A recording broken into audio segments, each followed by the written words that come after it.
Un pays qui se détruit démocratiquement. Oui, c'est démocratiquement, puisque tout a été fait selon les règles de la démocratie. Et bon, ça peut nous rappeler hein, la formule un peu ironique, un peu comique comme ça de Churchill qui disait que la démocratie c'est le pire des systèmes à l'exception de tous les autres.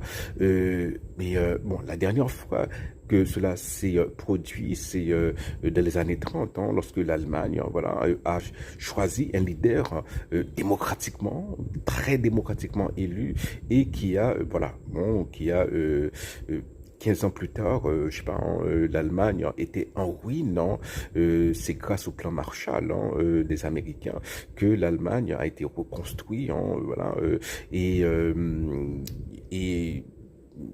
je sais pas, hein, à la suite de la défaite de l'Allemagne, hein, plus de millions de femmes berlinoises hein, ont été violées par les troupes américaines et soviétiques d'abord, ensuite américaines. Voilà. Mais le XXe siècle aura été surtout le siècle du droit des nations à l'autodétermination. C'est un président américain, le grand président américain Woodrow Wilson, qui a été le chantre voilà, de l'autodétermination des nations. Hein. Et ça nous paraît évident, par exemple, aujourd'hui qu'un pays comme la Pologne soit un pays, mais au début du siècle dernier, eh bien, au début du XXe siècle, la Pologne, c'était une nation, il y avait une langue, il y avait une culture, une façon de faire, une religion, le catholicisme, mais c'était une nation qui était, on trouvait une partie en Allemagne, une autre partie dans l'Empire austro-hongrois et une autre partie ailleurs. Voilà, et aujourd'hui, bon, la Pologne est un État-nation, une nation qui a son État, et c'est et c'est ce que veut l'Ukraine.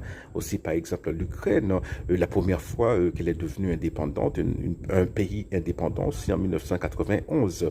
Donc, c'est une nation qui a toujours existé, mais qui a toujours été, qui a toujours fait partie tout d'abord de l'Empire russe, ensuite de l'Union soviétique. À partir de 1991, avec l'effondrement de l'URSS, eh bien, les Ukrainiens ont voulu être pour toujours un État-nation qui a une identité, et c'est pour cela qu'ils sont en train de se battre, voilà, pour ne pas perdre cette identité qu'ils